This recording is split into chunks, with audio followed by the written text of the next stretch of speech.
ডুরান্ডের প্রতিশোধ।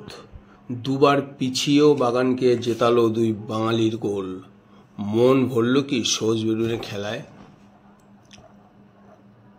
ডুরান্ড কাপের ফাইনালে হারের প্রতিশোধ আইএসএলে নিল মোহনবাগান।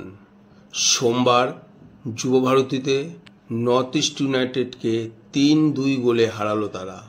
দুবার পিছিয়ে পড়েও জিতল তারা। ডুরান্ড ফাইনালে দ্বিতীয়ার্ধে ২টি গোল হজম করেছিল তারা, পরে টাইব্রেকারে হারে। এদিন দ্বিতীয়ার্ধে ২টি গোল দিয়ে জিতল মোহনবাগান। চলতি আইএসএলে এটাই মোহনবাগানের প্রথম জয়। তবে জিতলেও মোহনবাগানের খেলায় মন ভরাতে পারেনি। এখনও দলের মধ্যে খাপছাড়া ফুটবল লক্ষ্য করা গিয়েছে।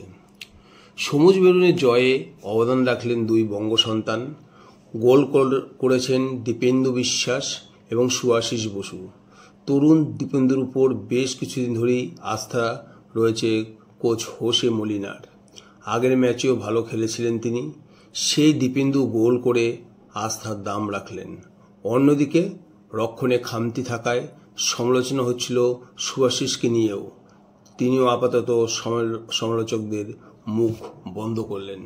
তবে মোহনবাগানকে এত কষ্ট করে জিততে হতো না যদি লিস্টন নিজের সুযোগগুলো কাজে লাগাতে পারতেন।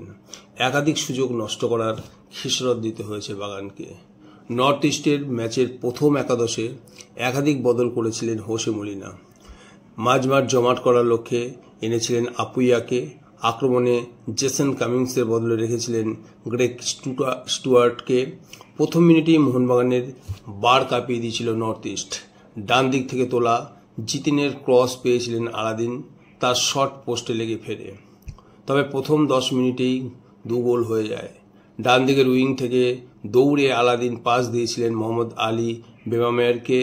মরক্কার বেমামের চলতি বলেই জোরালো শটে পরাস্ত করেন বিশাল কায়েতকে। মোহনবাগান গোলকিপারের কিছুই করার ছিল না। অবশ্য গোল শোধ করতে 5 মিনিটও নেয়নি মোহনবাগান। বক্সের বাইরে ফ্রি কিক পেয়েছিল। দিমিত্রি পেট্রোডাসের ফ্রি কিক পান দীপেন্দু। অসাধারণ ফ্রি কিক। দিমিত্রির যে কেন এখনো মোহনবাগানের প্রধান ভরসা তার এই ফ্রি কিক আর তার পাসগুলো দেখেই বোঝা গেছে। দিমিত্রি যে আস্তে আস্তে ছন্দে ফিরছেন সেটা কিন্তু তার কয়েকটি পাস এবং তার এই বিষাক্ত ফ্রি কিক থেকে বোঝা গেছে।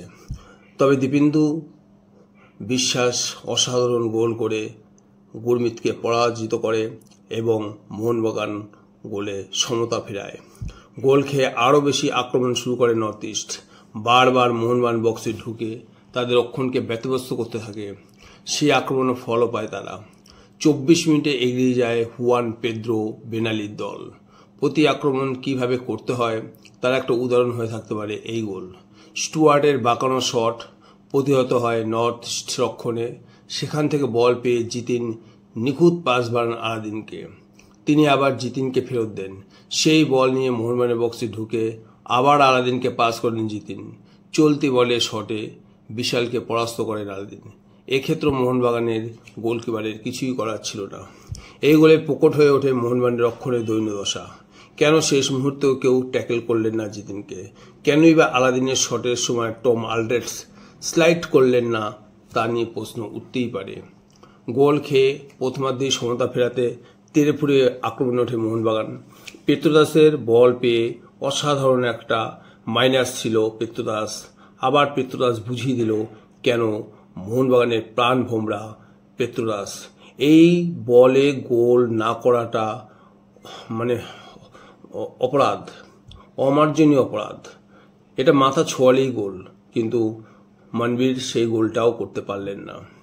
তবে গুরমিত তা কোনো মতে বাঁচিয়ে দেন। এরপর লিস্টনের পাস নিজের পছন্দের জায়গায় পেয়েছিলেন স্টুয়ার্ট। তার শট গোল লাইন থেকে বাঁচিয়ে দেন চাবাকো।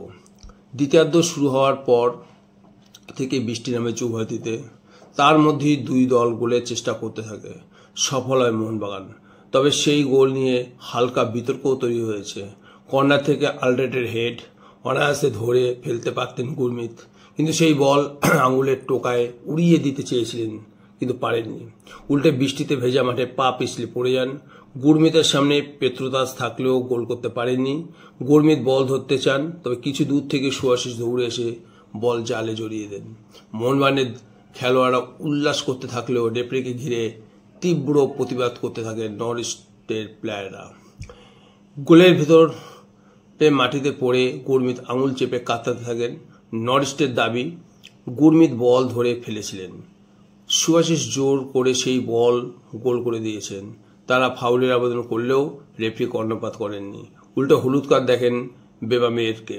সাইড লাইনের ধারে কোচ বেরালিকে উত্তেজিত দেখিয়েছে। তবে রিপ্লে দেখে ধারাভাষ্যকাররা বলেন, গুরমিত বলে হাত লাগালেও পুরোপুরি তার নিজের কবজায় আনতে পারেননি। তাছাড়া শুভাশিস গোল করার সময় গুরমিতকে কোনো রকম আঘাতও করেননি। তিনি বল শট মেরে গোল করার চেষ্টা করেন, আর সেই কারণেই রেফারি গোল দিয়েছেন বলে অভিমত ধারাভাষ্যকারদের। 78 মিনিটে পেত্রোসের জায়গায় নামেন জেমি ম্যাকলারেন। সবুজ মেরুন জার্সিতে অভিষেক হয় তার।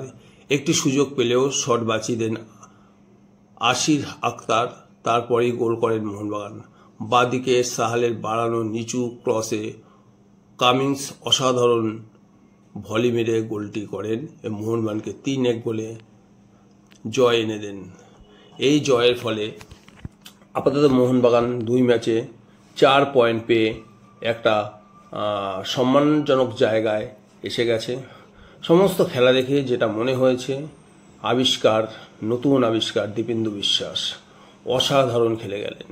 যেমন ডিফেন্স করেছেন নির্ভীকভাবে, ভয় ডর বলে কিছু ছিল না, সেরকম তিনি গোলও করলেন। মলিনাকে কিন্তু বুঝিয়ে দিলেন তাকে বাদ দিয়ে কিন্তু মোহনবাগান রক্ষণ কিছুতেই তৈরি করা যাবে না। অসাধারণ দায়িত্ব পালন করেছেন এবং তিনি লাস্ট অফ দ্য ডিফেন্সের কাজ করেছেন। সমস্ত ডিফেন্ডাররা কিন্তু তার উপরে অনেকটা নির্ভরশীল হয়ে গেছে। একদম প্রফেশনাল প্লেয়ারের মতো কিন্তু দীপেন্দু বিশ্বাস আজ খেলে গেছেন।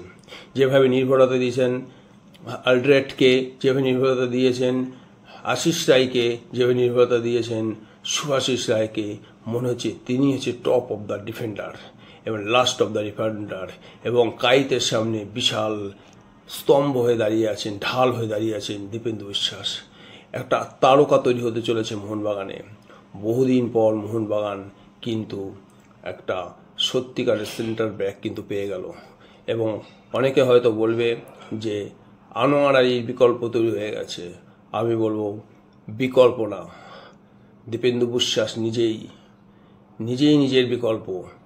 ও কোনোদিন আনোয়ার আলীর বিকল্প হতে পারে না, হয়তো আনোয়ার আলীকে ছাপিয়ে যেতে পারে। তো আজকে যা খেলা দেখলাম, মোহনবাগানের কোচ কিন্তু আজকে মোটামুটি যে চেঞ্জগুলো করেছিলেন মোটামুটি ঠিকই করেছিলেন। তাকে কিন্তু আরও ভালো করে ডিফেন্সটাকে সাজাতে হবে ঠিক মতো।